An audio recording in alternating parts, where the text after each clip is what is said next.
Adelante. Diana, feliz tarde. Estamos muy contentos de tenerte con nosotros. Es un orgullo, un placer y un honor compartir contigo en esta tarde que has decidido venir a contarnos historias.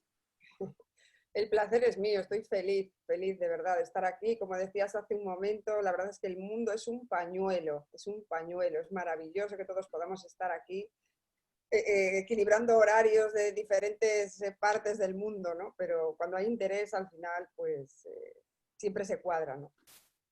Así mismo es. Y fíjate que a mí no hice ningún esfuerzo para estar aquí contigo, porque inmediatamente que te conocí, bueno, tengo que decírtelo con mucho respeto de la gente que te ama a ti. Yo conocerte fue amarte y eso me encanta porque Oh, tú eres de esas personas que cuando uno te lee las primeras líneas ya se engancha contigo. Entonces yo dije, no, yo a esta tengo que traerla a conversar conmigo porque muchos de la gente que está conectado son personas que trabajan en educación de adultos, educación técnica, formación de gente. Son muchos que los que están aquí son facilitadores, algunos son ya muy reconocidos, otros son nuevos, algunos son actores destacados, como varios de los que están aquí.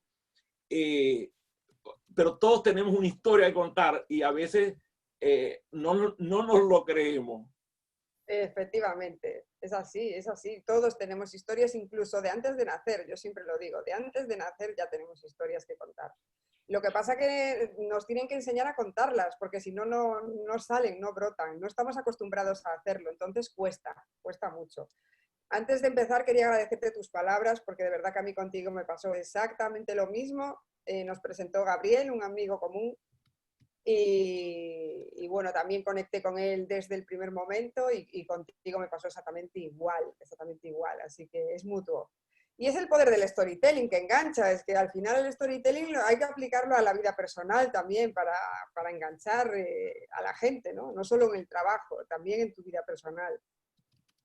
Fíjate que estando Juan Carlos ando aquí conmigo, que es un amor de mi vida de muchos años, que ha estado conmigo en escenas, hemos compartido todos los momentos maravillosos, tanto de actuaciones para niños como para adultos. Yo viéndolo inmediatamente pienso en cómo muchas personas que son actores pueden contribuir a que nosotros los facilitadores contemos nuestra historia. Entonces, cuando encuentro una persona que como tú escribe historias porque le encanta escribir, pero además trabaja en marketing, que parece una contradicción, pero no lo es, porque el marketing no es otra cosa que contar una historia distinta. Ahora, ¿cómo se le pone la semilla a esto que estás haciendo tú para que nosotros, oye, el día de hoy nos llevemos a algo que podamos comenzar a hacer para construir las historias que queremos contar? Claro. Pues a ver, eso que dices me lo dice mucha gente. Me dice, oye, pero ¿cómo es esto de que escribes libros por una parte y después das Estoy grabando, más para que ahorita se mueva mi papá. Por favor, apaguen sus micrófonos si son tan amables. Y nada, ¿no? Que me preguntan, oye, ¿cómo es esto de que escribes libros por una parte y te dedicas a formación de profesionales por otra? Son dos cosas diferentes, ¿no? ¿Por qué estás haciendo cosas tan distintas? Y yo digo, pero si es que estoy haciendo lo mismo, porque al final, cuando tú estás escribiendo una novela, ya sea de ficción o de no ficción, lo que estás haciendo es contar una historia, ¿no? Y cuando yo doy formación en habilidades profesionales, sobre todo dentro del campo de la comunicación verbal, y dentro de la comunicación verbal está el storytelling emocional, que es lo que a mí me gusta, ¿no? Entonces, cuando trabajas con equipos de trabajo, por ejemplo, en empresas, al final, cuando tú te comunicas con esos equipos, estás contando historias, ¿no? Imagínate, pues una empresa que tiene que comunicarle algo a un equipo de trabajo, pues en función de cómo lo cuente, ese equipo estará más o menos motivado. Entonces, es muy importante, por eso mi lema es que hay 1000 formas de contar una historia, pero solamente hay una imposible de olvidar, ¿no? Yo estoy convencida de que todos los que estamos aquí, si de repente ahora pasara algo aquí en esta sesión, pues cuando llegásemos a casa, ¿no? Lo contaríamos de forma totalmente diferente, ¿no? Porque tú cuando cuentas algo estás transmitiendo una emoción. Entonces, en función de la emoción que transmitas, así lo va a captar la persona que está ahí delante tuya, ¿no? Yo, por ejemplo, lo puedo contar con pasión, otro lo puede contar con indiferencia, otro lo puede contar con enfado, con alegría. Entonces, en función de cómo lo cuentes, así lo va a recibir esa persona que está ahí delante, ya sean niños, ya sean adultos, ya sea, pues eso, tus compañeros de trabajo, tu pareja, tus hijos, cualquiera, ¿no? Al final, el storytelling es el arte de saber contar una historia. ¿Qué ocurre? Que las historias más potentes son las personales. Esas son las más potentes y con las que más te hacen conectar con tu audiencia. Y esas son las que no contamos, porque nos gusta mucho hablar de otros, pero no tanto hablar de nosotros. Y ahí es donde está la dificultad, ¿no? Y fíjate, aquí está conectado Ernesto Mondelo, que es un querido amigo, y Ernesto y yo nos conocimos en condiciones muy interesantes. Yo estaba hospitalizado, conectado a un corazón artificial, sin muchas esperanzas de sobrevivir, y un amigo mutuo me recomendó con él que ocupa una posición en una institución, y él me fue a contratar en el hospital. Es la cosa más loca que yo he visto, que alguien vaya a contratar sus servicios profesionales cuando tú estás hospitalizado, conectado a un corazón artificial. Bueno, y yo en estos días tuvimos una conversación y él me sacó la historia conversando conmigo. Pero yo esa historia, la gente dice, ¿por qué no la has escrito? No la he escrito porque no la he escrito. No la he escrito por imbécil será, pero él me puso a hablar de mi historia y hasta yo me emocioné de mi propia historia contándosela a él. Claro. Entonces, ahora, ¿cómo le recomendarías tú a un facilitador que se abra, no tenga pena, que no tenga vergüenza de contar su historia, porque no hay ninguna historia que dé vergüenza? Claro. De hecho, tú ves, por ejemplo, que hay gente que lo han puesto preso después de haber cometido no sé cuántos delitos, escribe un libro y tiene fama. Yo me acuerdo, o sea, la historia que más me viene inmediatamente a la memoria es Papillón, que escribió su propia historia y tuvo éxito de librería en su entonces. Entonces, ¿cómo les recomiendas tú a los facilitadores que hagan el trabajo que es contar su historia? Bueno, lo primero de todo decirte que eso que acabas de contar es una historia maravillosa, porque yo, de verdad, o sea, cuando tengas que dar una charla, yo incluso empezaría la charla con esa historia, porque es fantástica, ¿no? Lo que decías tú de que te emocionabas, la neurociencia dice que cuando estamos contando una historia personal, por eso antes decía que las historias personales son las más potentes, cuando estamos contando una historia personal, nuestro cerebro en ese momento recuerda cómo nos sentimos cuando esa historia ocurrió. Entonces, aunque yo la cuente ahora, 5 años después, yo voy a sentir las mismas emociones que sentí hace 5 años. Y eso es lo que voy a transmitir a esa audiencia que tengo delante, porque yo me voy a emocionar y esa audiencia se va a emocionar conmigo. Por eso es muy interesante rescatar historias de nuestro pasado que han significado algo en nuestra vida y contarlas, porque son historias personales, ¿no? Entonces, esto es algo que te dejo ahí caer, te lo dejo ahí. Y bueno, con respecto a eso que dices, tienes toda la razón. Yo siempre digo que los grandes storytellers de la historia, ¿no? De la historia pasada y de la historia actual, si te fijas, lo que hacen es contar sus historias y además incluyen sus vulnerabilidades. Quizás uno de los motivos por los que no contamos nuestra historia es porque viene nuestro juicio interno, este que tenemos aquí, todos, y entonces empieza a decirnos cosas como, ¿y si cuento algo y me equivoco? ¿Y si cuento algo y me juzgan? ¿Y si cuento algo y lo hago peor todavía? Entonces, viene ese miedo, nos bloquea y entonces no contamos nada, nos cerramos, ¿no? Lo que decías tú, pues, ¿y si me avergüenzo o me avergüenzan? Y la mayoría de las veces no pasa eso, al contrario, pasa todo lo contrario, porque somos seres humanos y lo que nos conectan son las emociones. Entonces, si tú cuentas algo de tu vida pasada, por ejemplo, un momento malo como el que tú acabas de decir, yo probablemente si he pasado por algo parecido, ¿cuánta gente habrá pasado, ¿no? Por estar hospitalizada? Voy a empatizar, pero desde el primer minuto contigo, ¿no? Y yo voy a poner ejemplos. Pues mira, uno de los storytellers que yo estudié y además me parece fantástico, me parece un gran storyteller, y además está rodeado de un equipo de storytellers, es Barack Obama. Barack Obama es un gran storyteller. ¿Por qué? Pues porque él no duda en sus discursos, incluso antes de ganar las elecciones, ¿no? Cuando daba sus discursos, pues él contaba su vida personal y contaba su infancia, ¿no?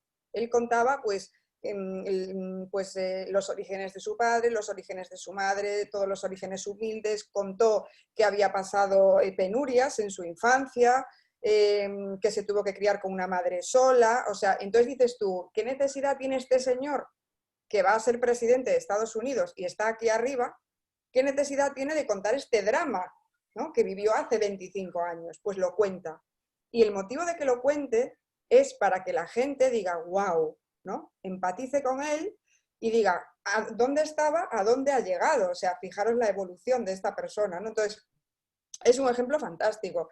Después, como veo que aquí hay muchos escritores, una gran storyteller también es J.K. Rowling. J.K. Rowling es la escritora de Harry Potter, de la saga de Harry Potter, y ella tiene un discurso muy famoso, que yo os invito a ver en Google o en YouTube, que es el discurso que dio en Harvard. Entonces, este discurso se hizo tan famoso que hicieron un libro.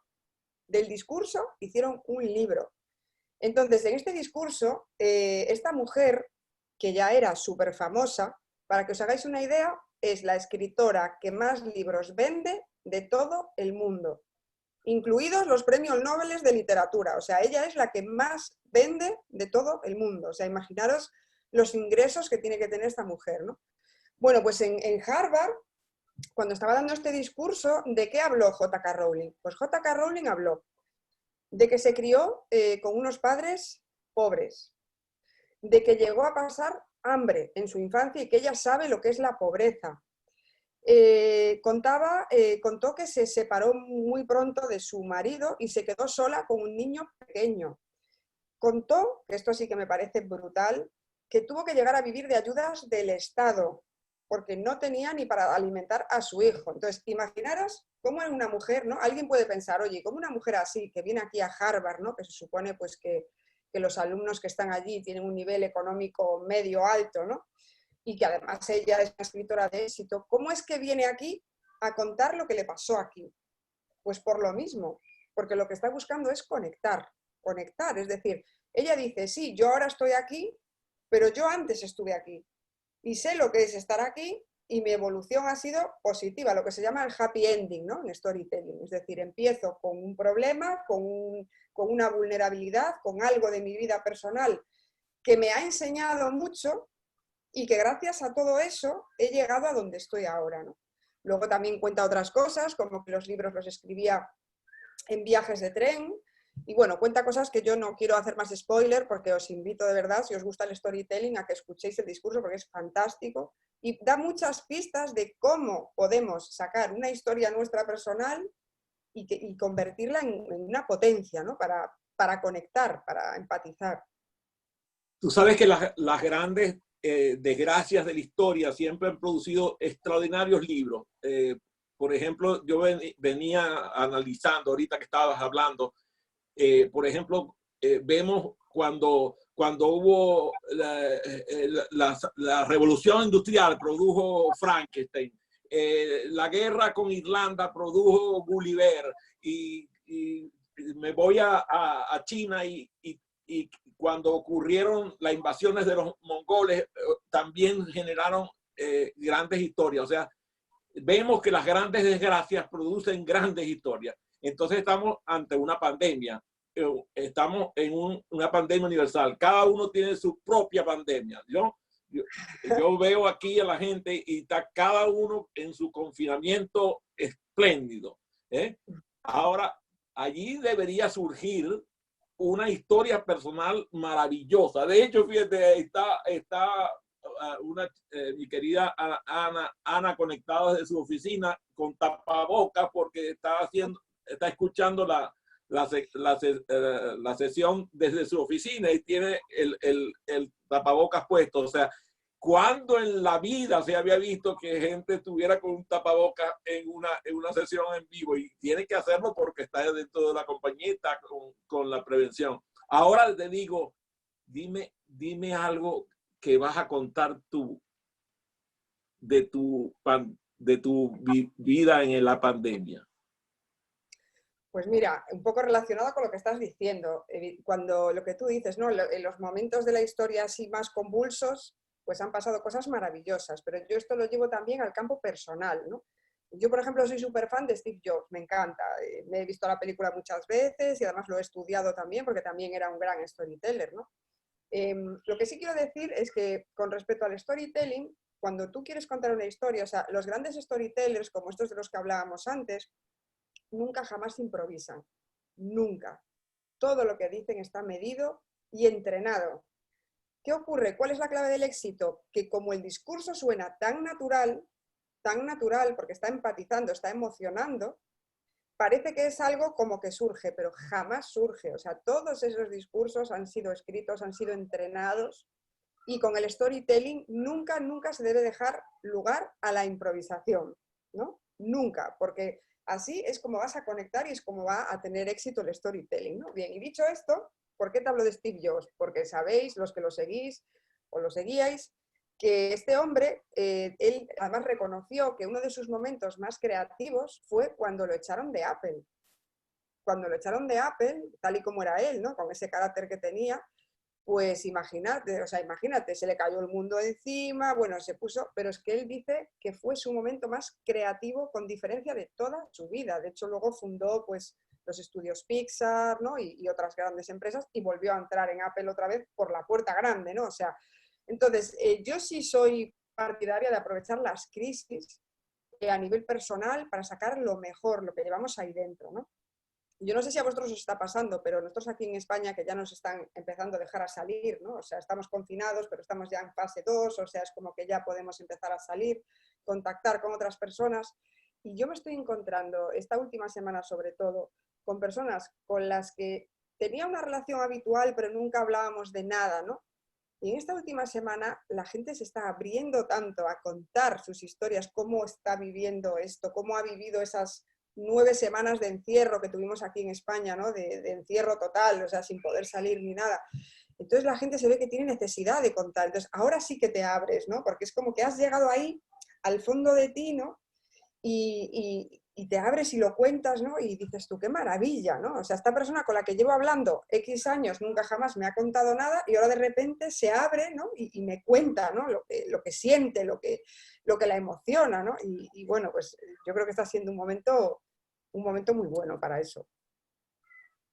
Fíjate que tengo conectados a varios de mis facilitadores que conozco su pasado actoril y a mí me encanta. Por ejemplo, está mi querida María Ángeles o Rafael Rivero desde Colombia. Varios de los que están allí están con cara de esplentitud porque te están escuchando y están diciendo que estoy haciendo, que debería salirme de esta reunión para ir a escribir mi historia. Y yo te preguntaría, ¿cuál es una historia que tú nunca contarías?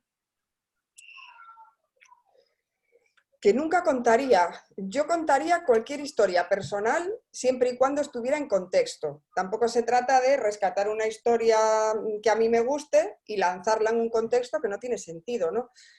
Yo, por ejemplo, durante unos años, voy a poner un ejemplo, durante unos años me dediqué al sector de los recursos humanos, ¿no? Entonces estaba en una empresa y tenía que hacer mucha selección y reclutamiento, ¿no? Hacíamos muchas entrevistas. Entonces yo me fijaba, ¿no? Que estas personas que venían a las entrevistas venían con el currículum en la mano, ¿no? Entonces, hay una cosa que hay que tener claro si acudimos a una entrevista de trabajo, y es que cuando nos llaman para hacer una entrevista de trabajo es que ya hemos pasado el primer filtro. ¿Qué significa eso? Significa que nuestro currículum, nuestro perfil profesional cumple los rasgos de esa vacante. Entonces, cuando te llaman para hacer una entrevista es que te llaman porque quieren conocerte a ti. Tu currículum ya lo han visto. Quieren conocerte a ti y que les cuentes algo de ti. ¿Y qué ocurría? Bueno, pues lo que ocurría es que la gente llegaba con su currículum y hacía como cuando tenemos que hacer un examen. Estudias, llegas al examen y lo cuentas. Pues ellos estudiaban el currículum, llegaban a la entrevista, contaban su currículum. Y las entrevistas no son para esto, las entrevistas son para que me cuentes algo de ti, ¿no? ¿Por qué estás aquí? ¿Cuáles son tus valores? ¿Están estos valores en coherencia con esta empresa? ¿Qué pretendes con esta vacante? ¿No? Por ejemplo, yo una de las empresas con las que colaboraba era una empresa que se dedicaba a fabricar envases reciclables. Entonces, claro, imaginaros la filosofía de esta empresa. Sostenibilidad, medio ambiente, ecología. Si yo tengo una historia personal y uno de mis valores o mi filosofía está relacionado con eso, yo cuando vaya a solicitar esa vacante y cuando vaya a esa entrevista, yo tengo que contar esa historia, porque está en contexto. Es decir, yo tengo que contar que en mi casa hay una cultura de sostenibilidad, que se lleva reciclando X tiempo, que consumo alimentación ecológica, por ejemplo, que tengo un coche híbrido que no contamina. Es decir, todas las historias son buenas siempre y cuando las apliquemos a un contexto, ¿no? Por ejemplo, el discurso que decía antes de J.K. Rowling, a estos chicos de Harvard, ¿no? Pues que vienen de una clase media alta y que siempre lo han tenido todo, el objetivo de ella en ese discurso era ver que las personas que no lo han tenido tan fácil como ellos también pueden llegar aquí, ¿no? Y que no por el hecho de estar donde estaban ellos, pues se tuviera que conseguir esto, ¿no? Entonces, siempre tiene que haber una moraleja, tiene que haber una misión. Entonces, ¿qué historia no contaría? Pues yo siempre contaría cualquier historia que fuera coherente con el contexto. Ya sea si, por ejemplo, queremos captar a un cliente potencial, yo voy a visitar a un cliente potencial como empresaria y quiero captarlo. Bueno, pues voy a investigar, voy a ver cuáles son los valores, la filosofía de la empresa y voy a ver si hay alguno que yo tenga que coincida con él. Si no, es que es mejor que no vaya. Es mejor que no vaya porque no va a haber conexión. No va a haber conexión, ¿no? Es como si tú aplicas a un puesto de trabajo que no tiene... Imagínate una persona, en el ejemplo que dijimos antes, pues que no cree en la ecología, que piensa que el cambio climático es mentira, ¿no? Hay gente así. Pues entonces no vayas a pedir trabajo a una empresa que tenga estos valores, porque desde luego ni vas a ser productivo, ni va a haber una conexión, ni vas a durar en la empresa, ni... Entonces, las historias tienen que empatizar también, ¿no? Tienen que conectar. Así que yo contaría cualquier historia siempre y cuando estuviera en contexto con lo que estoy haciendo. Tengo conectado a Guillermo Carrillo, que dirige un posgrado en la ciudad de Madrid para la Universidad de Valencia, si no me equivoco. Y ahorita le voy a dar el pase porque estoy seguro que viene algo bueno. Pero Dani Carrasco te dice que lo que le ha regalado es un gran aporte a la selección de personal, que te lo agradece. Miguel Rendueles dice, me encanta que refieras el tema de valores del ser humano, es uno de mis temas de interés y lo aplico en la selección de personal. Como elemento clave, estamos a tiempo de rescatar los valores para hacer de nuestras vidas un lugar mejor. Eso te dice Miguel Rendueles desde la ciudad de Maracaibo, Venezuela, mi tierra natal. Por cierto, está Mario ahí full de libros, detrás de su cabeza está full de libros y seguramente va a tener una buena pregunta para ti. Guillermo, ¿ya estás por aquí o todavía te estoy peleando? Ahí está Guillermo Carrillo. ¿Dónde está? Se me perdió en la pantalla. Hola, yo tengo aquí desde el inicio. Diana, me encantó oírte, especialmente oír tu acento. El tema de contar historia no solamente me ha apasionado, sino creo que es una historia genuina, es la mejor forma de conectar con tu audiencia. Ahora, generalmente tenemos muchos miedos. Tú dijiste un miedo que es genial, que es el miedo a exponerme. Y eso trae otras cosas, el miedo al ridículo, tú te autocuestionas y dices, bueno, mi historia no es tan interesante como las otras, ¿no? Ahora, ¿cómo llevas tú el proceso de vencer los miedos y de construir una historia que sea poderosa para a quien la quiere recibir? Déjame agregarle a tu pregunta, que está muy buena, una petición de José Luis Bernal, que dice que él no ha podido encontrar su historia, pero que al escucharte le hace entender que le urge crearla. O sea, conecto los dos temas de Guillermo y el de José Luis. Bueno, pues comentarle que Antonio Gaudí decía que no se trata de crear, sino de descubrir. Es decir, no se trata de yo voy a crear una historia que va a ser espectacular y va a impactar en mi audiencia. No, es que la historia ya la tienes dentro. Entonces lo que tienes que hacer es descubrirla, no crear algo nuevo. No se trata de crear algo nuevo, todos tenemos una edad y todos tenemos un montón de historias detrás. Se trata de descubrirla, de rescatarla y traerla a nuestro presente y ponerla a nuestro favor, ¿no? Entonces, con respecto a la otra pregunta, pues es muy interesante y la verdad es que tienes toda la razón. Cuesta muchísimo que la gente se abra. Nosotros cuando nos llega a la consultora algún cliente, ¿no? Pues os voy a contar un caso que me pasó hace poco. Bueno, este es un chico que tiene una empresa de construcción en las Islas Baleares. Imaginaros, Ibiza, Mallorca, Menorca, pues paraíso, ¿no? Paraíso además conocido a nivel mundial.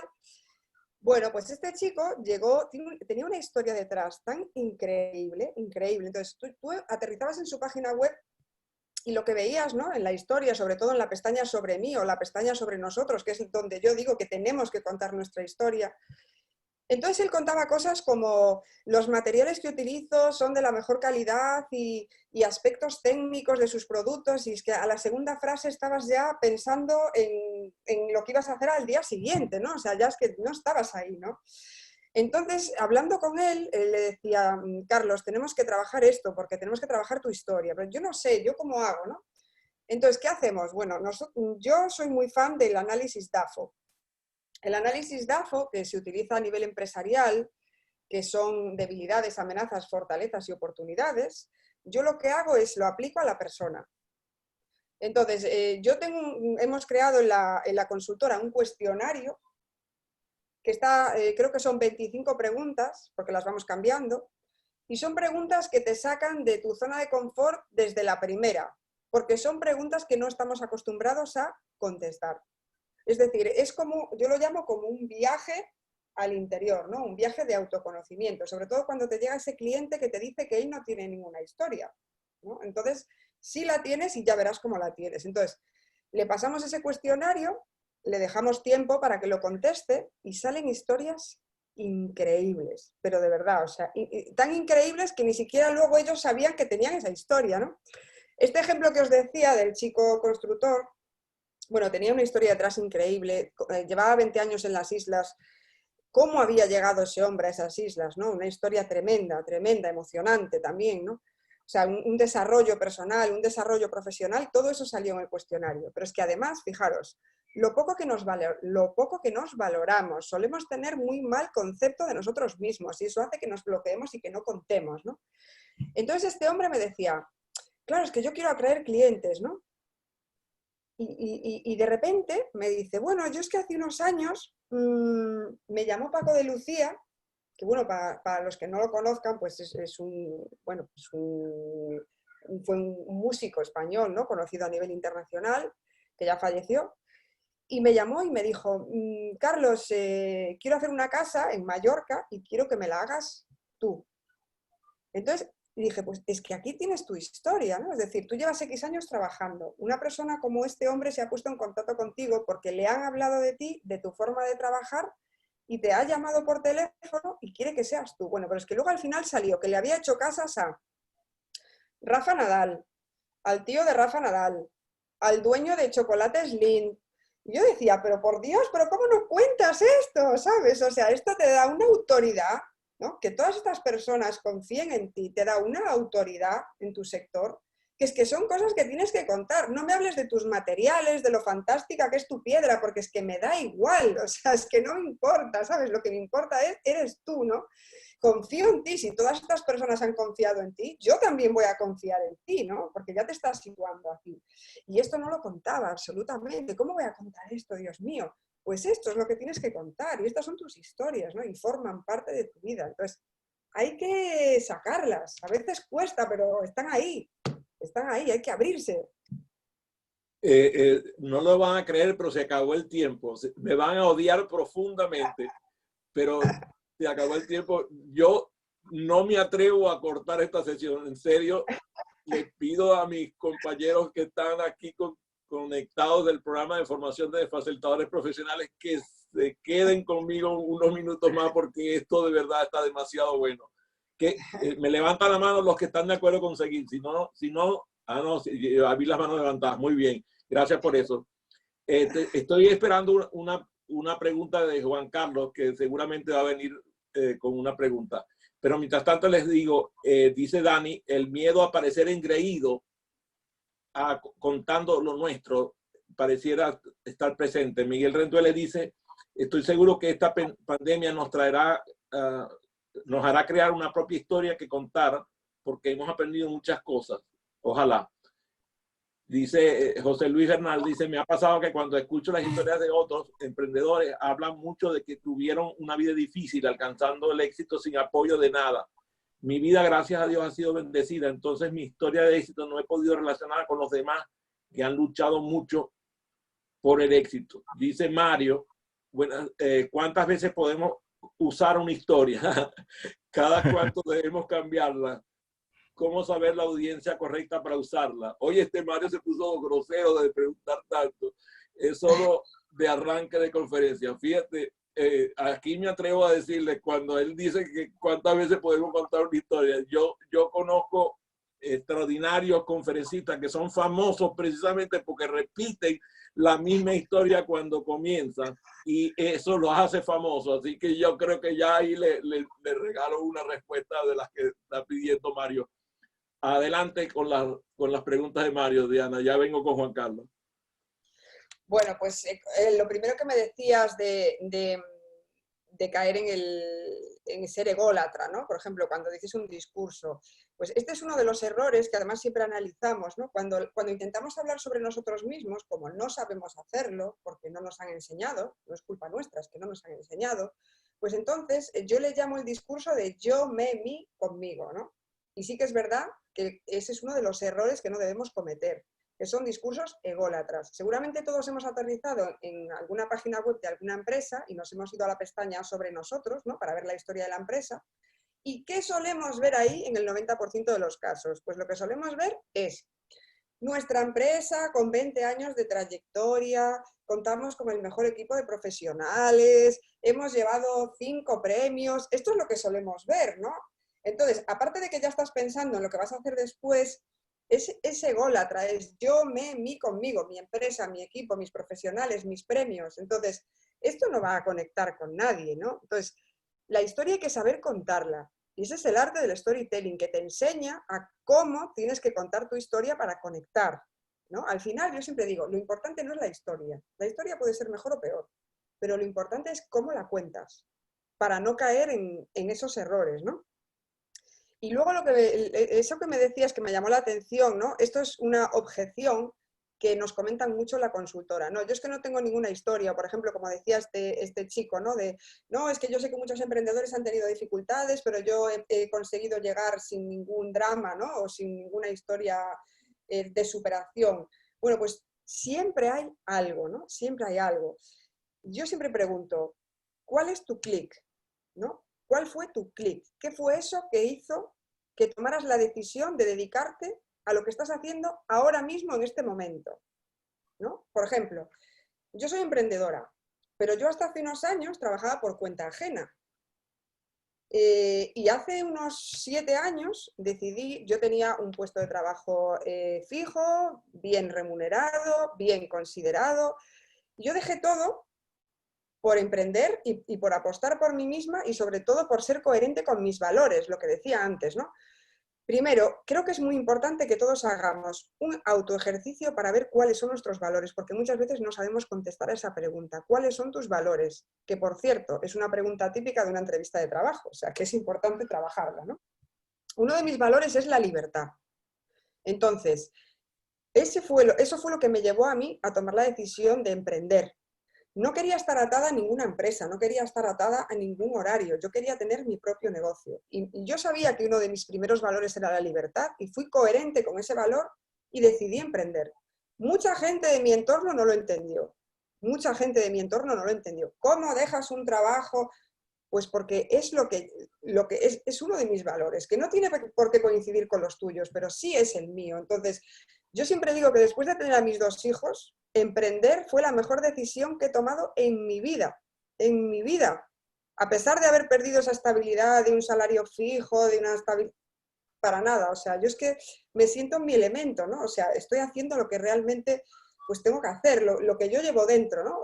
Todos nacemos con un talento, hay personas que nacen con más de uno, pero siempre hay uno que está por encima de todos los demás, ¿no? Y ese es el que está ahí, nació con nosotros y tenemos que dejarlo salir, ¿no? Así que ese chico que decía que no tenía historia, sí la tiene, porque tuvo que tener ese clic que lo hizo llegar hasta donde está ahora, ¿no?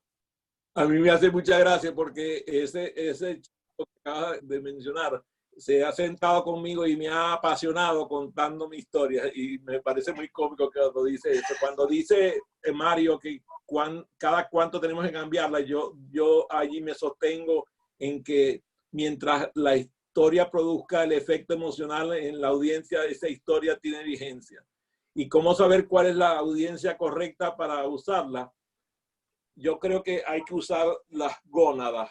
Las gónadas te dicen qué es lo que está pasando con esa audiencia. Tú llegas con tu historia y esa historia empieza a relacionarse con la gente que está frente a ti.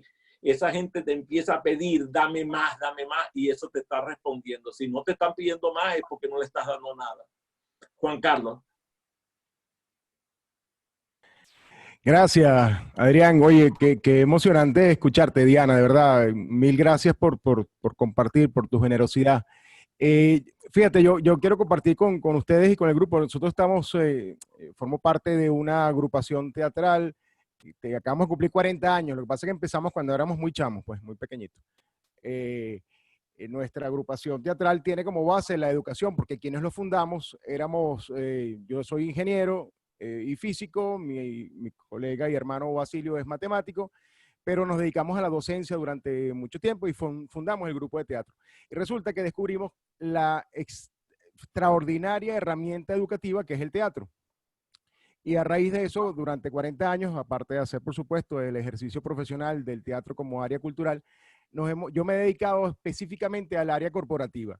Y entonces tenemos un juego, una suerte de talleres o de apoyos o de charlas, de talleres de teatro para no actores, donde justamente lo que hago es promover las herramientas que tenemos cuando hacemos teatro, que son absolutamente válidas, y tú lo acabas de conversar, son absolutamente válidas en el área corporativa. Trabajo en equipo, responsabilidad, disciplina, hábitos de lectura, etcétera, etcétera, etcétera. Pero sin duda, donde hacemos más énfasis, y ahí caigo en tu contexto, es en transmitir compasión. Descubrimos que cuando el interlocutor es apasionado, y es apasionado porque vive lo que está diciendo, aunque sea un texto no escrito por él, o sea, aunque sea un texto leído, aprendido o escrito por otra persona, aunque sea una historia de otra persona, cuando uno utiliza la pasión en función de la transmisión de cualquier de esos mensajes, el mensaje llega perfectamente. Bueno, en todo caso hay un vínculo, no sé si llega perfectamente, pero en todo caso se crea un vínculo entre el interlocutor y esa audiencia que está escuchando. A nosotros nos ha ido, quiero decirlo de una manera, y disculpen la poca modestia, es que yo estoy muy orgulloso de lo que hemos hecho, y por eso cuando escucho a Diana decir lo importante que es el storytelling en el hecho corporativo, en casa, en tu forma de conversarlo, de comunicarte con la gente, pues me emociona absolutamente. Creo que es una de las oportunidades más específicas que tenemos de demostrar que somos eficientes comunicando. Y es eso. Primero, conciencia, como tú decías, Adrián, conciencia de la audiencia. ¿No? Evidentemente no todas las historias funcionan en todas las audiencias. Hay algunas pues, con las que puedes romper el hielo fácilmente, y otras que esas mismas historias de romper el hielo, pues lo que causan es una interrupción inmediata del vínculo, y ahí no hay para dónde agarrar. En todo caso, tienes que usar el sentido común, y bueno, nosotros los que estamos aquí, que trabajamos de la comunicación, pues creo que es fundamental. Y sin duda, como mi aporte más que pregunta, porque estoy muy emocionado con lo que escuché de Diana, es eso, ser apasionado en todos tus ámbitos, y sin duda, una buena historia bien contada, con fibra, con buena vibra, como decimos aquí en Caracas, pues sin duda va a ser fundamental. Gracias, Diana, de verdad, gracias, Adrián. Dios te bendiga, Juan Carlos, un gusto en verte. Diana, yo quería, para ir cerrando, me están reclamando que quieren saber primero que comenté lo del libro al principio y no te he dejado hablar de tu libro, y quieren saber dónde pueden visitar tus sitios públicos para conocer un poco más sobre ti y profundizar además respecto a tus propuestas de profesionales. Sí, bueno, primero quería agradecerle a Juan Carlos sus palabras, estoy totalmente de acuerdo con todo lo que has dicho y es que es así, la pasión se transmite, somos seres emocionales y transmitimos emociones y además la neurociencia ha demostrado que las emociones se contagian, ¿no? Entonces, cuando tú transmites con pasión, la persona que está aquí delante va a recibir pasión. Si transmites con indiferencia, recibirá indiferencia. Por lo tanto, it's up to you, ¿no? Está dentro de ti, depende de ti, de lo que tú hagas, ¿no? Bueno, con el tema de los libros, pues sí, la verdad es que fue increíble, ¿no? Lo que tú decías antes, ¿no? Fíjate tú cuando me fue a llegar a mí el éxito con los libros en el confinamiento, ¿no? Que dices, tu madre mía. Pues sí, porque claro, la gente se mete en casa, lee, pues aquí en España tuvimos momentos muy, muy complicados y entonces pues la gente quería olvidarse de las noticias, de la televisión, de todo lo que estaban diciendo y prefirió sumergirse en historias de ficción, ¿no? Además comedias, porque yo escribo el género chick lit, que es una mezcla entre el género romántico, el género erótico, y le meto también desarrollo personal, con lo cual mezclo ahí 3 géneros, ¿no? Y bueno, la verdad es que sí, estoy muy contenta con ese tema, porque además en las reseñas de los lectores lo que más se repite es que engancha, lo que me decías tú al principio, Adrián. Entonces yo digo, bien, porque está funcionando el storytelling, ¿no? Si engancha, la historia puede ser mejor o peor, pero si te engancha es que toda tu atención y tu foco está en esa historia, ¿no? Que al final... ¡Ey, que digas el nombre del libro! Que digas el nombre del libro que no lo has dicho. Bueno, pues mira, los propios lectores lo han bautizado como la trilogía del sofá, porque son 3 libros. Si ponéis en internet el hashtag en Google trilogía del sofá, ya sale, porque el libro se vende en Amazon, se vende en formato papel y en formato digital y ahora va a salir también audiolibro, o sea que bueno, está ahí siguiendo su propio desarrollo y son 3 libros, es Sofá para 3, Sofá renovado y Sofá para siempre. Aquí me está diciendo alguien que está aquí escondido, dice que si Sofá para 3 tiene que ver con Menage à Trois. No voy a preguntar eso, nunca, no lo voy a preguntar. No. Bueno, aquí te están alabando por todos lados, diciéndote cosas maravillosas. Yo tengo que decirte que estoy extremadamente feliz de haber compartido contigo esta tarde. Les doy las gracias a cada uno de los que se conectó. Los quiero mucho. Por favor, estén pendientes de futuras sesiones. Por cierto, hoy en la noche, a las 7 de la noche, hora de Nueva York, está Eduardo Mouret conmigo en conexión. Mel, estate pendiente que Eduardo Mouret, mira que creo que lo conoces, no sé por qué, creo que conoces a Eduardo, a Lalo Mouret, va a estar conmigo a las 7 de la noche, hora de Nueva York. Por favor, denle las gracias a Diana acercando sus manos a la pantalla, acerquen las manos a la pantalla, diciéndole adiós, que la ven pronto. Nos vemos, muchísimas gracias, gracias por conectarse. Gracias, Diana, te quiero mucho. Y yo a ti, Adrián, un placer. Un beso para todos y mucho ánimo, mucha fuerza. Conexión para la próxima sesión que se sigue adelante. Adelante, feliz tarde. Un abrazo. Excelente.